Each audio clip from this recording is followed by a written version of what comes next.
Chers téléspectateurs de Gabon Première, bonsoir. Bienvenue à votre grand rendez-vous orateur bantou. L'héritage des savoir-faire manuels chez les peuples bantous est un pilier fondamental de leur identité culturelle et de leur survie. Ces compétences transmises de génération en génération sont le ciment qui lie le passé, le présent et le futur de ces communautés. C'est pourquoi le sujet avec mes invités est la transmission des savoirs manuels chez les Bantous. Mais avant de commencer, comme d'habitude, mes invités vont se présenter. Moi, votre humble serviteur, c'est bien Idou Kindaou. Et nous allons commencer avec la présentation avec mes invités. Monsieur Bounou, Mbolo, Onedze. Voilà ni mon oncle Jay ya et son oncle Jay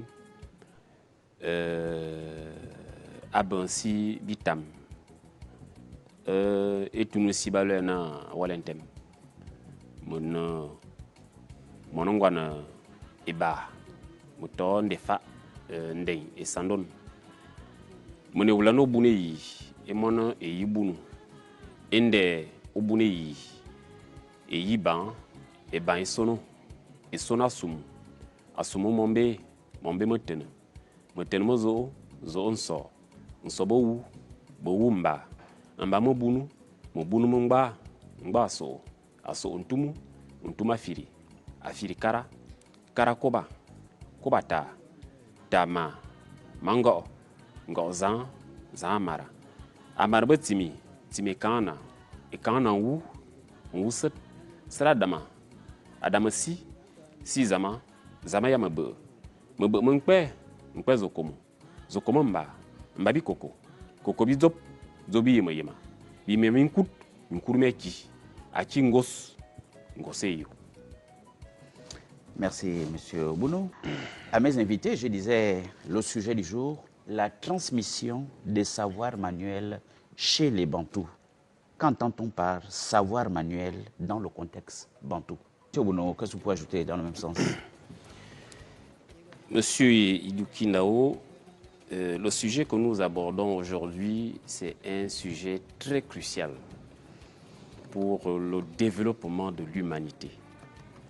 Parce que pour que l'homme évolue, il a fallu d'abord qu'il maîtrise la fabrication de certains objets qui pouvaient l'aider à progresser dans son environnement.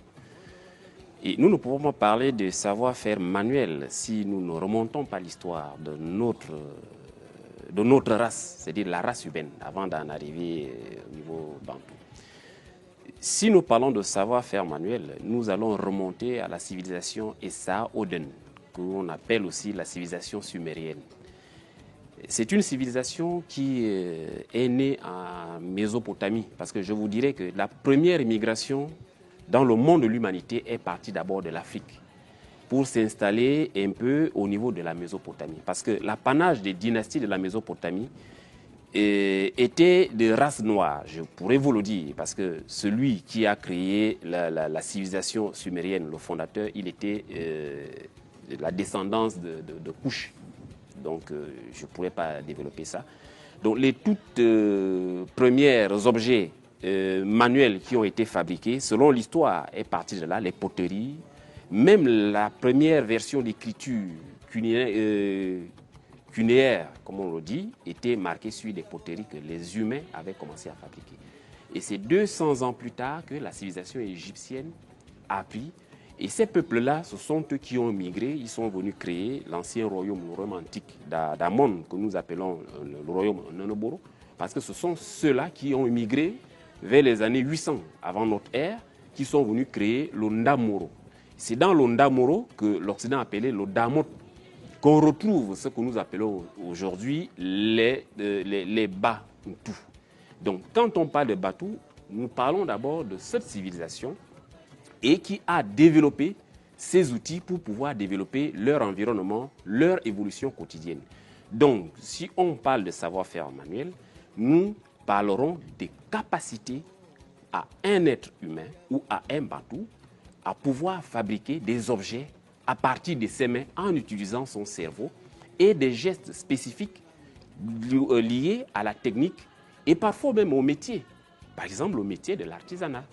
Merci, M. Bounou. On va demander peut-être à M. Bounou de nous dire aussi qu'est-ce qu'il a appris, qu'est-ce qu'il conseille aux jeunes à préserver avant de parler de la transmission. Comment ça se transmet? M. Bounou. En fait, vous allez comprendre que le vieux, il est plus expérimenté que moi. Oh oui.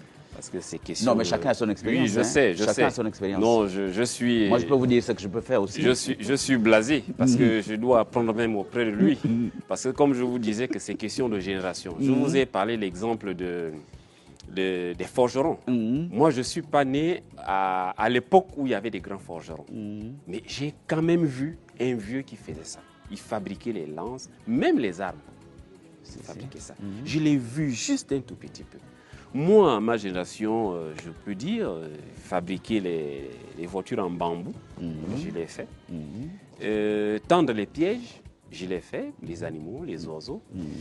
Qu'est-ce que je peux dire? Ce n'est que ça que je peux vous dire. Parce que mon époque, il n'y avait plus ces choses. Et on n'a pas trop passé beaucoup de temps au village. Parfois, on faisait l'alternance, la ville, le village, les vacances. Donc, vous voyez que je serais vraiment bien Vous savez faire la chasse avec le fusil? Par contre, je ne sais pas tirer. Je sais pas tirer, je ne sais pas manipuler le fusil. Donc, je ne pouvais pas m'hasarder à prendre un fusil et aller. Mais par contre, tendre les pièges, il n'y a pas de problème. Monsieur Bounou, la transmission, et en tant qu'aîné, quel rôle jouent les aînés dans cette transmission? Parce qu'il y a forcément un rôle à jouer. Les aînés connaissent peut-être le plus souvent. Oui, monsieur Iduki Dao. Dans toute civilisation, la transmission est la chose la mieux partagée pour pérenniser un héritage. Parce que quand nous parlons du savoir-faire manuel, le savoir-faire manuel est spécifique à une communauté ou à plusieurs communautés, parfois qui ont cohabité. Exactement. Et pour pérenniser, il faut une transmission, c'est-à-dire des écoles de formation. Parce que quand on parle d'école, on pense toujours que ce sont les Blancs qui ont amené l'école. Non, il y a une école de formation. L'école de formation, ça peut être un papa, un vieillard qui est dans un village, c'est lui qui fait ça. Et on t'envoie à côté de ce papa. Donc, il y a des transmissions qui se faisaient, comme M. Mikoto venait de le dire, par initiation. Parce qu'il y a des outils que vous ne pouviez pas fabriquer si vous n'êtes pas initié. Et c'est vrai, il fallait passer par le maître initiateur.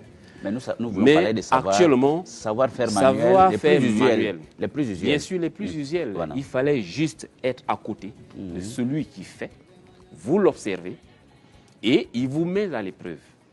Il fallait en même temps partager des échanges de communication, les premiers gestes, comment on tient, comment on attrape, pour pouvoir arriver à un résultat qui puisse satisfaire au moins ton maître. À partir de là, on peut te laisser toi-même seul, parce que parfois ces métiers étaient donnés pour pouvoir vous permettre de vous développer dans la société. Et bénéficier de la correction. Effectivement, de la correction, si possible. Monsieur Bounou, vous pouvez compléter des savoirs qui, forcément, nécessitent un passage par un rituel, une cérémonie. Peut-être que vous n'avez pas cette expérience. Ce que je voulais vous dire, c'est que dans toute chose, il y a une initiation. Il faut savoir de quel type d'initiation dont nous parlons. Parce que même l'école que nous faisons là, c'est une initiation. Il y a un proverbe qui dit que ce n'est pas toutes les lianes qui arrivent au sommet de l'arbre. Nous devons faire attention, on ne peut pas parler de ces initiations. Parce que nous sommes sur non, pas d'initiation, des savoir-faire. De ces savoirs, effectivement. Parce qui nécessitent peut-être une cérémonie. Chaque savoir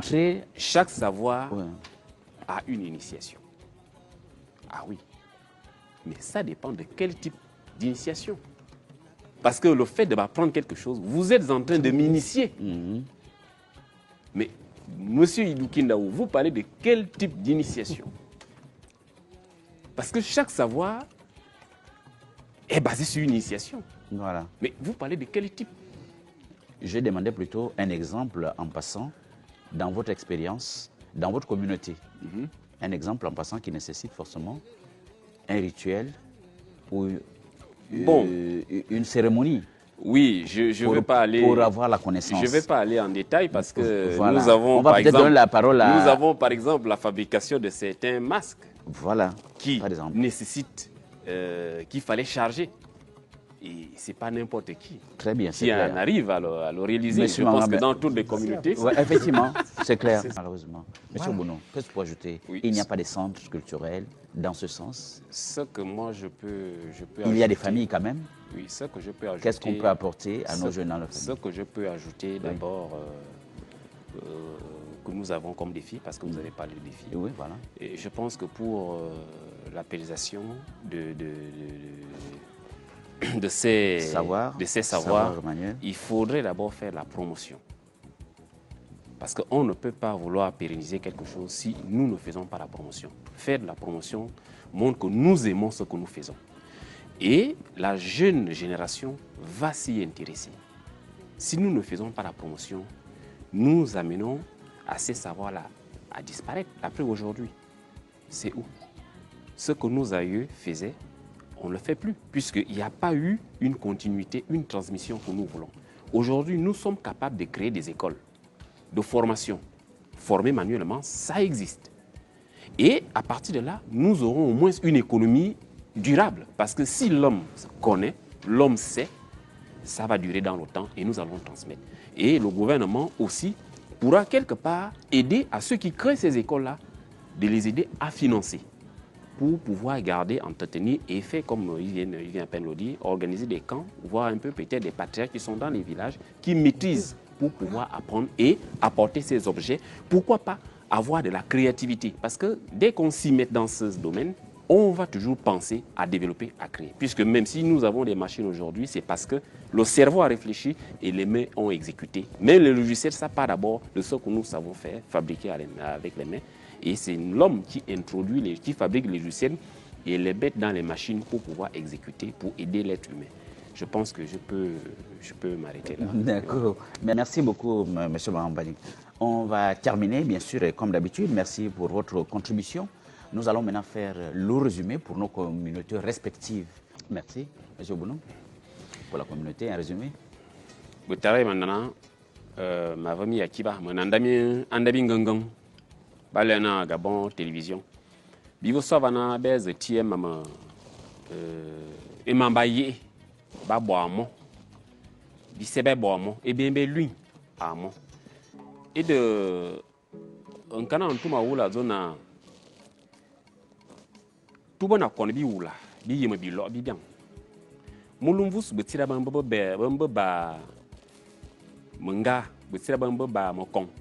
Betira bamba ba mofa. Abondi mamate. Mama ni azang. Betira bamba bo bito yemi long. Bamba bo ezam sa da ba bo amo. Mais mamate binzi kiba yema abala.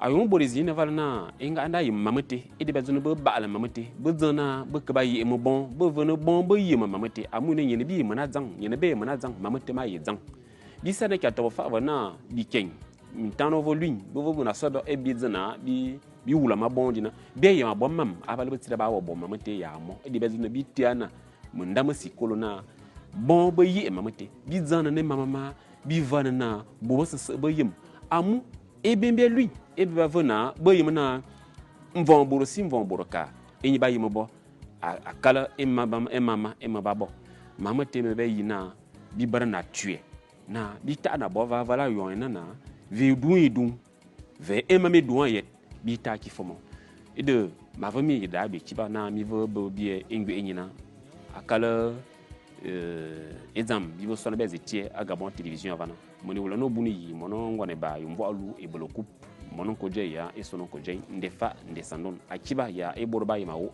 mfa ya mbonum Akiba.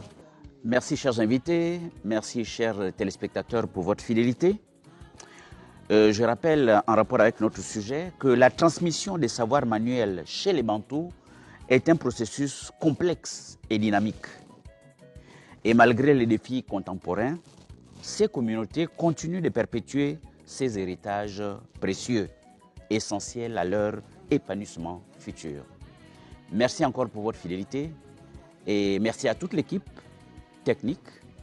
Et je vous dis bonsoir et à très bientôt pour un prochain numéro.